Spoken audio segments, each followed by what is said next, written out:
It's an exciting time to be in Unama'ki-Cape Breton. We're having an economic renaissance. We believe that Nova Scotia can be the battery of Canada. Throughout this series, we'll show you why there's never been a better time to invest in Cape Breton. I've been using the word transformative, and a good friend has used the term nation-building opportunity.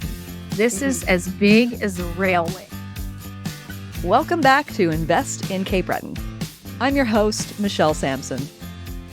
In this third episode, sponsored by Headquartered Energy, we're exploring the transformative offshore wind and green energy projects in the Strait of Canso. The Strait of Canso is the water body that separates mainland Nova Scotia from the island of Unama'ki-Cape Breton. It's deep, and until 70 years ago, water flowed freely through it. People and goods had to cross it by ferry. But then, a massive infrastructure project connected the two sides for vehicle and train traffic. It wasn't a bridge, but a causeway made of 10 million tons of rock blasted from adjacent Porcupine Mountain.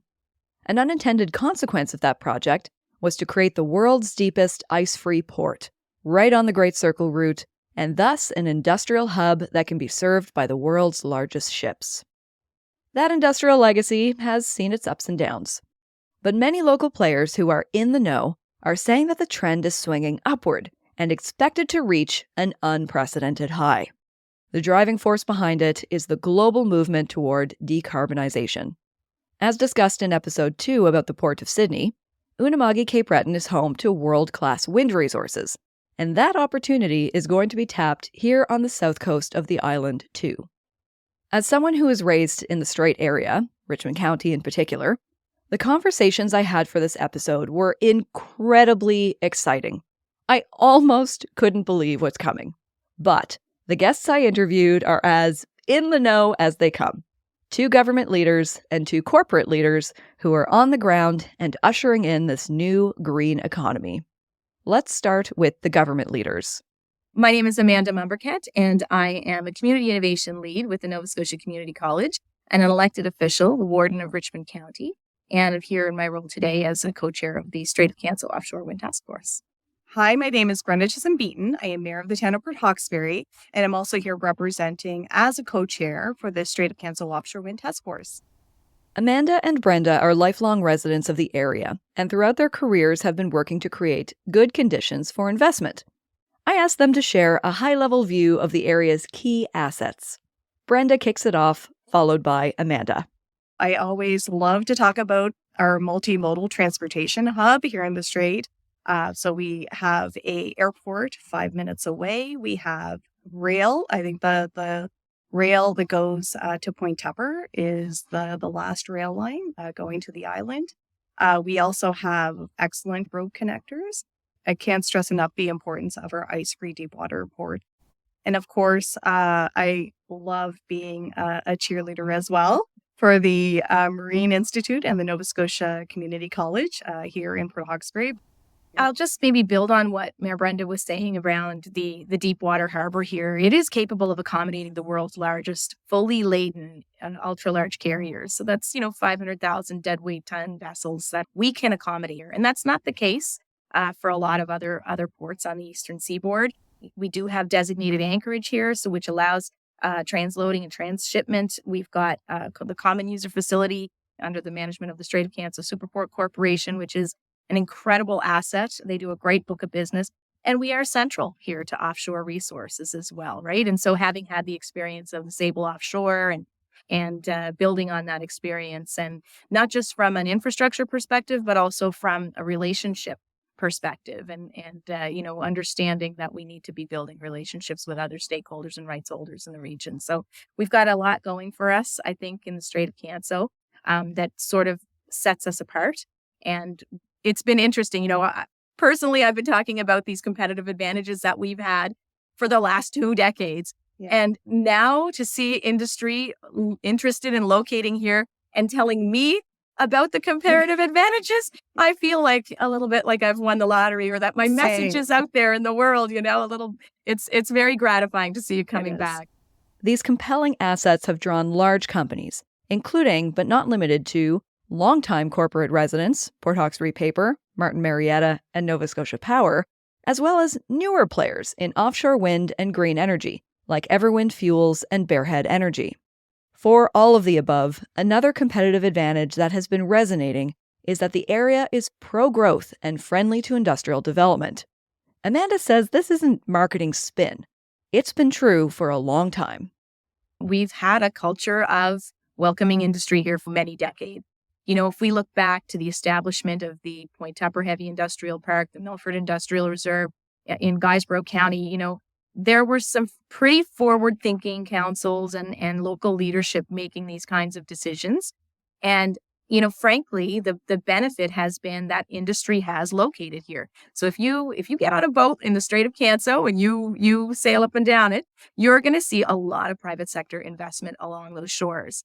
So it cannot state enough how important that readiness is when companies come knocking on the door. Absolutely. The only thing that I would add, in addition to all the great comments Amanda has made, is the great efforts from local leadership as well. Political leaders, business leaders. We have a really strong Chamber of Commerce as well, that really lends to that openness and preparing our region for growth. On top of these favorable conditions, Everwind and Bearhead also found great sites in Point Tupper that were already serviced and had existing infrastructure. That made locating here as easy as possible. And I think, with Everwind and Bearhead, both looking at the Point Tupper area in particular and looking at the heavy industrial park there, the assets that were in that park really are second to none. Everwind's purchase of the New Star facility, gave them an immediate footprint here. It was absolutely part of the reason why they've chosen to locate here. Was because of the quality of that facility and the potential that it has to support moving away from fossil fuels and moving into a more clean energy future. And certainly from Bearhead's perspective, the incredible investment that had gone into the former Anadarko site, that represents tens of millions of dollars right there in terms of, why they would choose to locate here. So we did have some very unique assets that were, I think, part of the mix in making these two companies in particular choose Point Tupper. And there's more land available? And there is more. And there's more land available. And also just to add, that's how we know these are real projects, because there's real dollars, real investment going into our region and have gone into our region and continue to be invested in our region. So that's how we know this is happening. It's not a matter of if, it's a matter of when. There are tens of millions of dollars being invested in a very fast way by companies who are driven, frankly, by leaders that if they can't make this happen, no one can, right? It's a pretty strong group of folks that have decided to push these projects forward. When I look at the Everwind project, I look at the inclusion of Bodledek and Member 2 and Buttonkeg as equity partners in the project. Yeah. That's a real concrete action that's being taken by one of these developers, and Bearhead has been doing some excellent, partnership development with their First Nations partners as well. So it really speaks to, I think, the commitment of the teams behind these projects. And, frankly, it's a level of commitment that I think is fairly unusual, to see so early on. Because you got to keep in mind, these clean fuels projects weren't announced 5, 6, 10 years ago. They've been announced within the last 2 years. And so it's a very quick timeline of progress that's happened already, and a lot of money being invested right here in our communities. So with that foundation of geographic assets, existing infrastructure, and a culture of collaboration, the Strait Area is poised to scale its energy sector to new heights. While this region has been powering Nova Scotia for the better part of a century, soon it could be powering much more than that. Here's Amanda.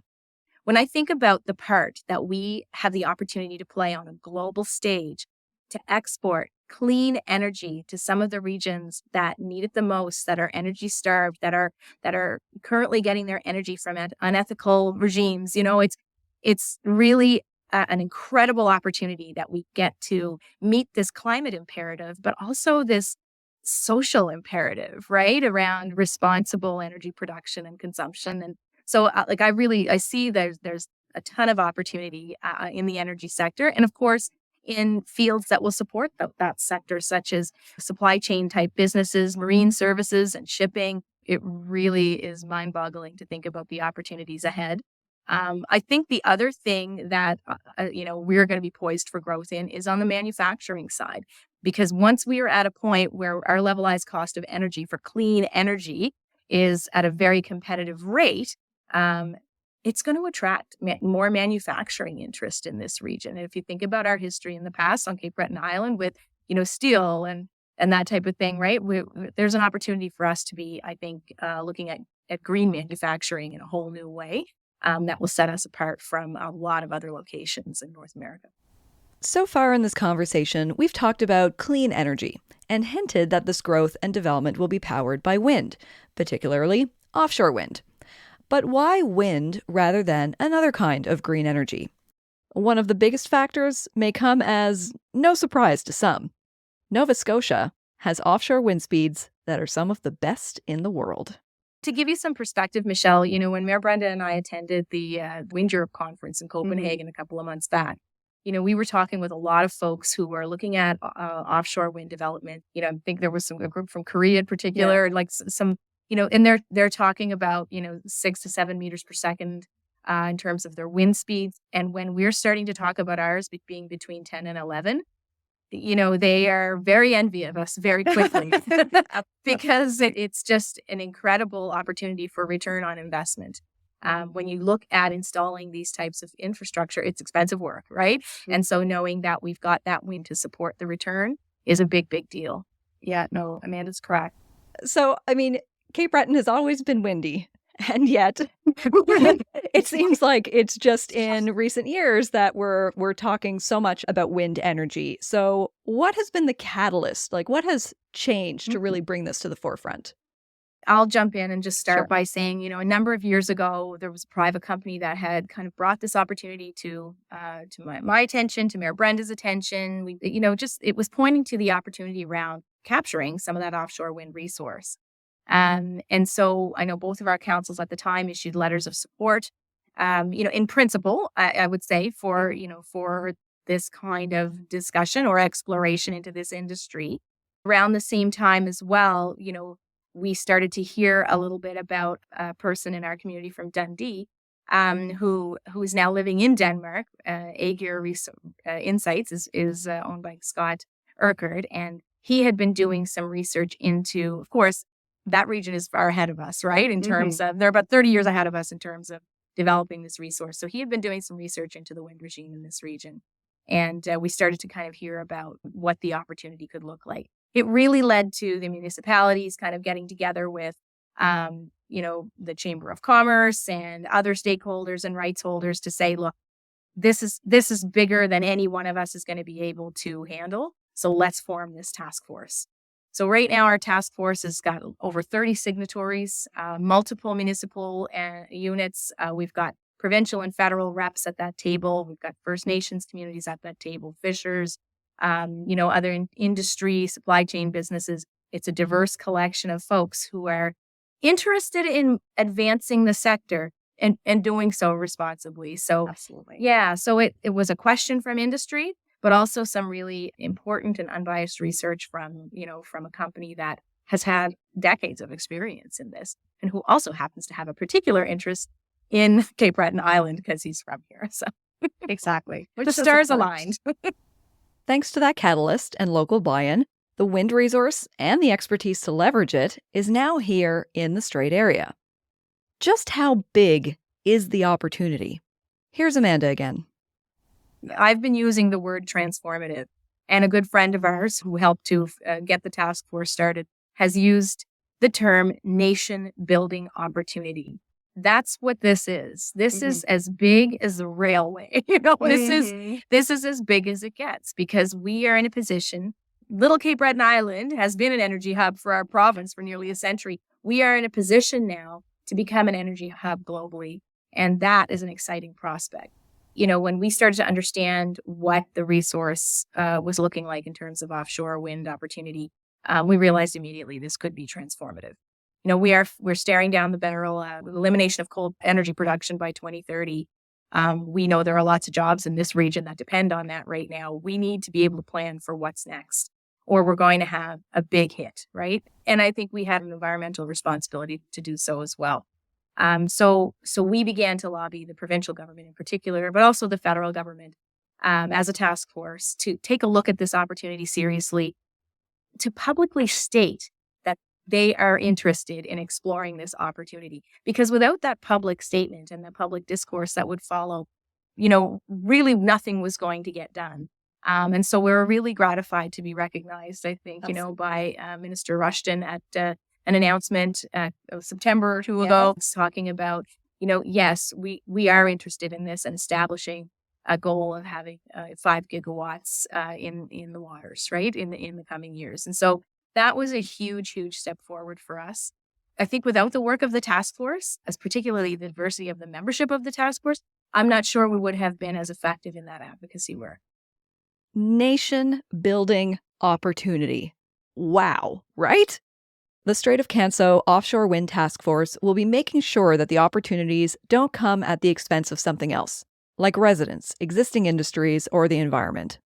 Further, they'll be making sure that the opportunities are inclusive so that no one is left behind. The task force has already been very busy, with more than 50 presentations to municipal and First Nations councils and community groups under their belts. These presentations are about educating stakeholders, as well as listening to what they have to say and addressing their concerns. For example, they heard concerns about whether green hydrogen production would deplete local water resources. Brenda and Amanda want to ensure residents that the municipalities won't be taking any chances on that. They're confident that green hydrogen will use much less than the heavy water plant that the utility and the watershed were able to accommodate in the past. But they're still doing a new study, just to be sure. Let's take a quick break to learn about this episode's sponsor. Bearhead Energy is one of North America's only fully permitted green hydrogen and ammonia sites. They have been working closely with local communities and Mi'kmaq nations for nearly 2 decades and look forward to continuing to build relationships and bringing economic benefits to the region. Bearhead Energy is a wholly owned subsidiary of BAES Infrastructure, a diversified energy company focused on developing, constructing, and operating energy transition projects. Learn more and sign up to receive updates at bearheadenergy.ca. So far in this episode, we've heard about Bearhead Energy and Everwind, but there's another player in the Strait Area that's looking to harness our wind resources. I am Carlos Martin. I am the CEO of BlueFloat Energy. Spain-based BlueFloat Energy is a relatively new but fast-growing developer that specializes entirely in offshore wind. They have projects in 10 different markets on 3 continents. They quietly arrived in the Strait Area a couple years ago with ambitious goals. Well, our goals in the Strait of Canso region is really to set up the offshore wind industry in Canada. We believe there's a major potential for offshore wind development in the region, both because there's a fantastic wind resource, world class, that is a source of wealth for the region, and we are keen on helping the local communities harnessing this power. But we believe that beyond that, there's also a very good opportunity to transforming the local economy, to industrialize the area, build new capabilities that are able to deliver those projects, and go beyond the boundaries of Nova Scotia or even Canada and develop a hub for offshore wind development in the whole northeastern part of America. Our aspiration is to be the leader in the development of the market in Nova Scotia. And I think today we are perceived as the most reliable and committed company in the development of this industry in the province. Creating an offshore wind industry in Canada will be a long road. They're aiming to complete the first projects by the end of this decade. But even the longest roads start somewhere. For BlueFloat, their first step in any new market is to put boots on the ground and build trust with the local communities.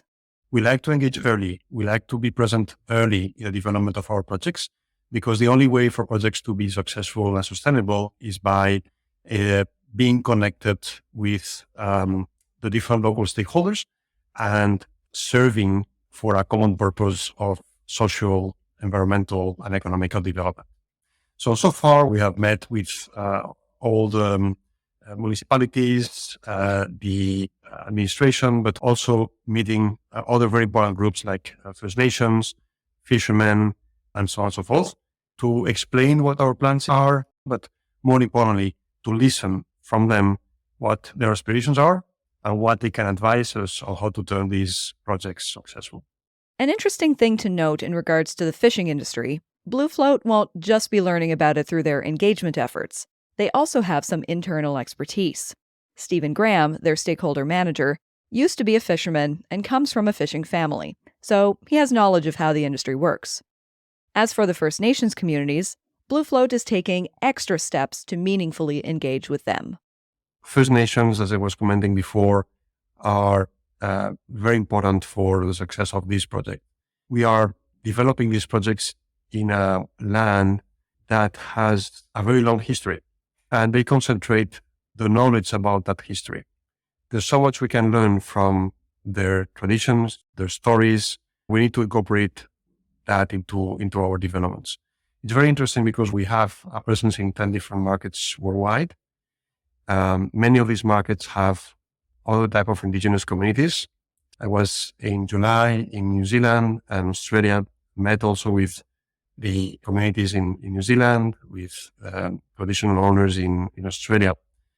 And it's very interesting that all these communities have shared values around the respect for the elders, the importance of tradition, the importance of the oral tradition, the attachment to the cultural heritage, and a very special relationship with nature. The concept of nature is probably different than the ones we have in our societies today. One of our counterparties remarked that our old tradition in Europe, for example, used to be very connected to nature. The old Greeks had a very similar connection with nature. So it has been a little bit lost due to industrialization, but it's good to go back to the roots and consider nature as our own mother, our own father, and we won't do harm to our own family. So it's a long relationship we need to develop with those First Nations. It should be based on trust, and it's trust built over time by commitment, by listening, by exchange of perspectives, but it's definitely based on listening, and that's exactly what they're doing. Across all of the groups they're engaging with, BlueFloat is hearing some common themes. So we've been hearing strong messages about aspiration of doing not just something that can be beneficial for the economic development of the region, but creating something which can support the global effort against climate change. And that can be a force of good for the regional, the national, and the world economy. But we have also heard about concerns because everybody wants to develop this industry in a very environmental and conscious manner, and socially conscious manner. So that's a strong message we have incorporated into the way we do things from the outset. And we are very much committed to continuing this dialogue and to make sure that all these projects can be done in a very respectful manner with the existing activities, economic activities, including fishing, with the cultural heritage, especially for First Nations, and in such a way that the local communities can definitely benefit from these developments. Is addressing these concerns something that is within current technology, and are there unknowns about it, or is it maybe safer than people think? Well, it definitely is less impactful than some people fear. And the good thing about this dialogue is that it's a very good way of communicating both sides, of educating each other, both on the existing activities and on how this new technology works. And that first step is already very productive because many of the fears that exist dissipate relatively fast because people realize that it's less impactful than they had feared initially.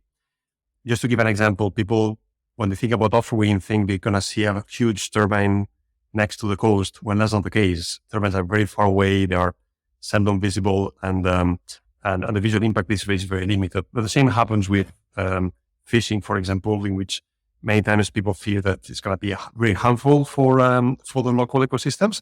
It's usually the opposite. It's usually a good shelter for many species, and over time, experience from other markets show that there's a potential for bigger patches and more life to grow around these wind farms. Now, the conclusion we've come, not just here, but in other markets, is that there's always good solutions, technical solutions to address problems. That's usually not the big issue when developing these projects. The bigger issue is understanding what are the concerns, what are the potential impacts. And for that purpose, this early phase of engagement is absolutely critical, because what we're doing right now is to map what are the implications, the impacts, the interactions that need to be taken into account during the development of our projects. When you understand those very clearly at the beginning, there's always ways of addressing them through design, through new technologies, through location, and so on and so forth. But if you don't listen to these concerns early on, that is very difficult to address them. And changing things when projects are already advanced is almost impossible. We were curious about whether you're going to approach community benefit in a similar way as in Europe, where developers of offshore and onshore wind projects often commit to providing a fixed amount per kilowatt hour into a fund that community groups can use for socioeconomic development projects. Are there any plans to do something like that here? We've already talked about the importance of having an important positive social effect on the local communities and our commitment for delivering that. So that commitment is there, and there's multiple ways of achieving that goal. We're always cautious about replicating formulas that work elsewhere, because every local community is different, have different needs, different aspirations. So yeah, there's good case examples, but we always avoid copycatting what has been done elsewhere. That usually doesn't work. You really need to start from scratch everywhere and start by listening what is the aspiration from the local communities. That's what we're doing right now. And then we will develop together formulas that can achieve a positive social impact. Sometimes it's a fund.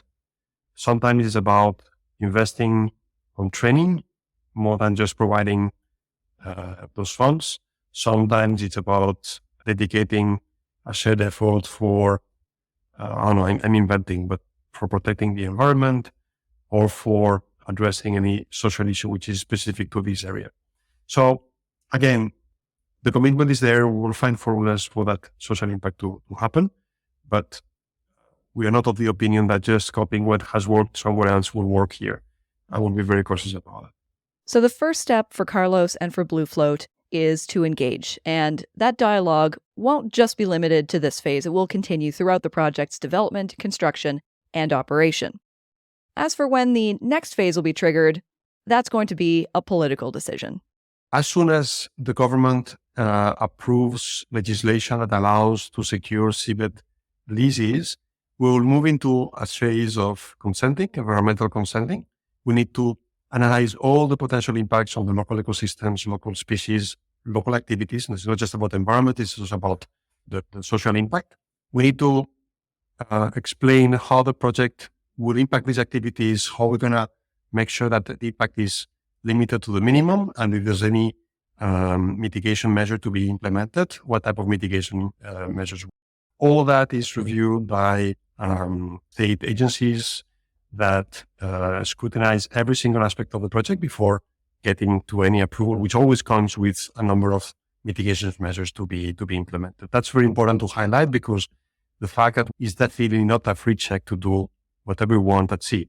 And in parallel to this, we will be developing the technical solution, the engineering, so that eventually we are able to finance these projects and execute them to supply clean power to the Nova Scotians. What's the scale of what you're hoping to accomplish? Yeah, we're always cautious about putting figures here, because it really depends on how good we do things, how well we prepare for that. But it's very significant. We're talking about thousands of potential new jobs, not only doing construction, but the operation phase is also very people intensive. We need people to operate the vessels that allow us to get to the wind farm. We need people to maintain the wind farms, to supervise them. Usually these wind farms have a control center that works 24/7. So yeah, the operational phase will require tens, or if not hundreds of technicians, and all that is adding to the previous figure. I think it's worth mentioning in a business like energy that has traditionally been more a male industry. We want renewables and offshore wind in particular to be a very diverse and equal sector that can attract all the talent from different profiles, and definitely gender equality is absolutely critical for attracting the best talent. BlueFloat needs a huge workforce of thousands of people because they're aiming to produce a huge amount of energy. The metric we're using for the capacity of these wind farms is the megawatt. And for a province that today has around 3,000 megawatts of installed capacity, mostly coal generation capacity, what we're trying to achieve is at least 1.5 thousand megawatts of offshore wind development, replacing that coal generation capacity, and hence dramatically reduce CO2 emissions in the province. But that's just the first step. In the longer run, we believe that Nova Scotia can be the battery of Canada, but also the battery of other countries. We've recently seen the visit of the German Chancellor to Canada with a very high topic on the agenda, which is the supply of green hydrogen. Everywhere in the world, green hydrogen and offshore wind go hand in hand. Everybody knows that these two industries will develop together. They are very different, but very complementary. When you're thinking about green hydrogen, you're looking for massive, green, affordable power. And that's exactly what offshore wind can deliver in Nova Scotia. Beyond this first phase that I was commenting before, there's the potential to develop many more megawatts in the future that can feed in green hydrogen plants. And there's different projects already under development in the Strait of Canso, so that hopefully one day soon, Nova Scotia can be one of the big exporters of green hydrogen to fuel the global economy in a very sustainable manner. If green hydrogen wasn't developing at the same time, would this place be less attractive? The attractiveness of the province is to a significant extent linked to green hydrogen. But in order to attract big investments, you need to have a longer perspective about new developments. This will no doubt come from the green hydrogen. When I say green hydrogen, I would like to forget other energy-intensive industries. This is probably the more visible ones, but there's also potential for other types of green commodities like anything from steel, aluminum, or fertilizers, just to give a few examples. So all that provides a longer-term perspective about new developments that is very important to justify these investments. There's also the possibility, although that is more subject to the political will on the two countries, to connect the province to the northeast of the US. That will make a lot of sense because the potential for clean power export is huge. And there's a demand for that power in states like Massachusetts, Rhode Island, or Connecticut. But that is always tricky. There needs to be a very strong political will to get there. We are part of the initiatives to sponsor these type of interconnections, but we are conscious they will take some time to materialize. Here in the Strait Area, at least, the political will and the culture of collaboration is strong. Carlos experienced it for himself during his first visit to the Strait Area this fall. The cornerstone of that visit was a ceremony where BlueFloat signed an MOU with the Cape Breton Partnership and joined the Strait Area Chamber of Commerce and the Strait of Canso Offshore Wind Task Force. It was also an opportunity to meet many stakeholders face to face. Carlos says the visit made a big impression on him and was a turning point for BlueFloat's relationship with the area.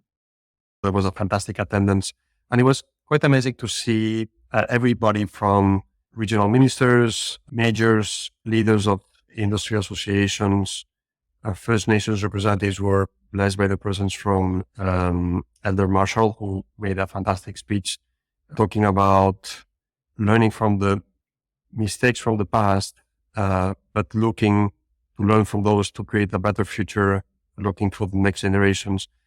We had students attending that session that were very interested in learning about what are the opportunities in this sector, the growth prospects, and so on and so forth. And I think they went out of that meeting with even more motivation than when they arrived about working in this sector. So when you hear the traditional owners of the land, when you hear industrials the civil servants, decision makers, the young generation, all aligned.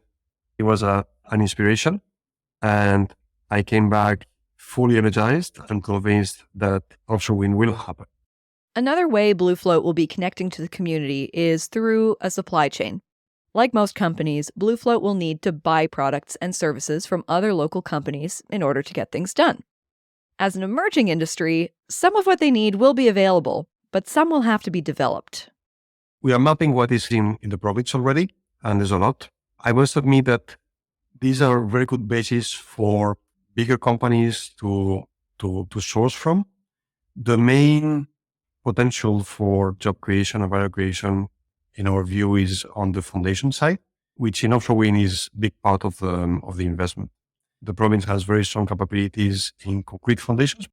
I think there's many services that can be conducted. And here in Nova Scotia, because it's an Atlantic province and it has a long tradition of working at sea, has very strong capabilities in shipping, in maritime logistics, maritime operations, training for health and safety in maritime environments, which is absolutely paramount for our job. So all that I think are very important. I would also like to mention higher skill. Well, all these jobs are highly skilled because they're very specialized work, but we also need to innovate in this industry.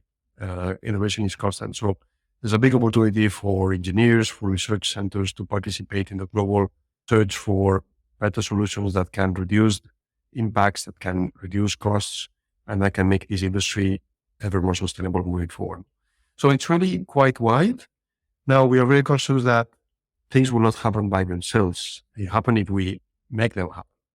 So apart from mapping, we are committed, and that was part of the discussions and the commitments we have made during this trip. We are very much committed to work with the global companies and with the local supply chain. What all this means is that BlueFloat getting established in the Strait Area will not only support many local businesses, but will also drive the creation of new local businesses. To help us get a deeper understanding of how projects like BlueFloat, Bearhead, and Everwind will impact existing companies in the Strait Area, I talked to one of them. My name is Peter Murphy, and I am the contract manager for Svitzer Canada, based in Halifax as our main office, but our operation is here in the Strait of Canso. Svitzer is wholly owned by the A.P. Moller Maersk Group. Maersk is a container line and one of the biggest shipping companies in the world. Svitzer is the largest tugboat company in the world. Their Canadian presence is relatively small, for now anyway, with 3 tugs in the Strait of Canso. They've been here since 2010, when they won a contract with New Star. Then they established more of a presence by serving Port Hawkesbury Paper, Martin Marietta, and Nova Scotia Power as well. But things took an interesting turn when New Star sold their terminal to Everwind. So when Everwind purchased the terminal, the Svitzer tugs and the contract came along with that, and we've continued to provide a good service to the terminal. We have aligned goals in terms of a green energy transition. Svitzer and Maersk are committed to greening of the fleet and to be good corporate citizens in that regard. So we have a great relationship with Everwind. Our goals are aligned, and it's very exciting for the future. One of those aligned goals is to quite literally combine both of their products. We locally here have signed an MOU with Everwind to develop the first ammonia-powered tug. And so we're very excited. We're working with them to develop that tug and that technology and to participate in the greening of the world and this local area right here. In terms of our decarbonization goals, we have a program called EcoTow, and you could look this up on the Svitzer website, where we provide green tug solutions. And right now, the primary fuel we're burning there is called HVO, and it's basically biofuel sourced from only used oils. So it could be French fry oil, but it has to be used. And so we have some of our operations in the UK are 100% carbon-free. Oh, very cool. But I guess on an efficiency perspective, is there sort of a preference for the green ammonia? Well, there's only so much biofuel. I guess it's a finite resource. So really, the future fuels are certainly methanol, ammonia. I mean, we are, and Maersk are have built methanol-fueled ships. But ammonia is something a little bit newer, especially in a tugboat application. But we are very excited to do this because it really is a super green fuel. And my own personal feeling is that this may be the winner in the green fuels in the future. Peter expects that Svitzer's local involvement with offshore wind and green hydrogen will only grow as the industry expands. We certainly are hopeful for growth, and we do keep in contact with all of the major players in the industry to be able to provide a service. That's part of Svitzer's goal is sustainable marine services, and how can we help our customers? What do they need? And we listen to our customers very carefully, and to try and work with them to promote the economic benefits in the Strait. Are you also planning for or thinking of expanding beyond tugboats, because Maersk has all sorts of expertise. So is that in the future? Right. So I can only speak to Svitzer, but I certainly, in my conversations with some of my colleagues down south and in the organization about the wind opportunities, Maersk has a division that deals with wind energy, wind development, offshore wind I'm talking about. And so, it's something that I know is being looked at and I know will be involved with for sure. Interesting. And what aspect of offshore wind are they involved in? Right. That would be in the initial construction phase. So we have specialized ships to install wind turbines. And then, of course, once they're installed, there's a servicing aspect. And so we do A to Z. Maersk can provide all of those services. So obviously you've got your big contracts and your big customers. You're also part of a supply chain, and there are companies that you work with and buy from. Could you talk a little bit about those companies in the Strait area? Yeah, sure. So, we have extensive relationships with local companies, both on the supply of goods and services to the tugs, and that's everywhere from groceries and other products, paint products, etc., for the tug. But we also deal a lot with various companies that provide welding services, fabrication services, technology services. So it's very important that we have those services locally as well for us to operate. And we have some very good suppliers here. And do you feel like you have everything you need in the Strait area, or maybe not literally everything, but most of what you need? Everything is here pretty much. I mean, you there always can be more, and we think that that's coming as things develop here, and more trades, more technological services that can exist here. It's just a function of how big the marine industry and the other industries develop here that those will come on board. So now that's Peter and Carlos who are saying that there are a lot of opportunities coming down the pipeline with this emerging industry. That includes if you're a small business owner, or maybe you're not even a small business owner yet, just someone with entrepreneurial aspirations. There's some opportunity for you too. We're going back to Amanda and Brenda, who say that the supply chain opportunities aren't just about big companies providing big service to big industry. Amanda illustrated with a story. One of the great examples I saw of that when we traveled to Denmark to Wind Europe, we took an opportunity to tour the port of Esbjerg. And, touring the port, we were, the CEO was giving us sort of a rundown on the lay of the land. And what struck me was that every one of the nacelles that were lined up, ready to be deployed to an offshore wind farm, was sitting on a metal stand. And that metal stand was fabricated by a local company in the community. And that's their business. So if you think about, that fabrication opportunity didn't exist before this industry did. That's supply chain support as well. So it's not all about big. It can also be about small business and big opportunities for small businesses, right? So I think we have a lot to learn on the supply chain. I can tell you, I think we have some in place now, but I think there's a lot of room for growth. Yeah. So I would encourage people to put their entrepreneurial hats on as things start to unfold. And there's services too, right? Not just manufacturing, like having divers locally who can go under the boats and fix a propeller. IT, and we hear a lot ocean from safety, we hear a lot from our current developers around human resource management. So there's a whole industry that that's emerging. Definitely lots of opportunities out there. But before these entrepreneurial opportunities can come to fruition, first the big pieces need to come together. Carlos is confident that this industry is going to get off the ground, but he does warn that there are going to be some ups and downs, and we shouldn't be discouraged by that. We've talked about all the potential, and I've tried to convey the idea that this is a massive opportunity because we believe it's a massive opportunity. But we shouldn't forget there's going to be problems, there's going to be many hurdles. I'm optimistic, but an optimistic is not somebody who believes that problems will not occur. An optimistic is somebody who believes that those problems will be overcome. And the only way to overcome that is by working together and in a very trustful manner. There will be problems, there will be difficulties, there will be conflicts. That is okay, that is perfectly normal, so far as you manage to address those. The first projects are always the most difficult ones. They are more difficult to develop because you're learning and you have to address many issues that eventually will not be repeated in the second or third projects.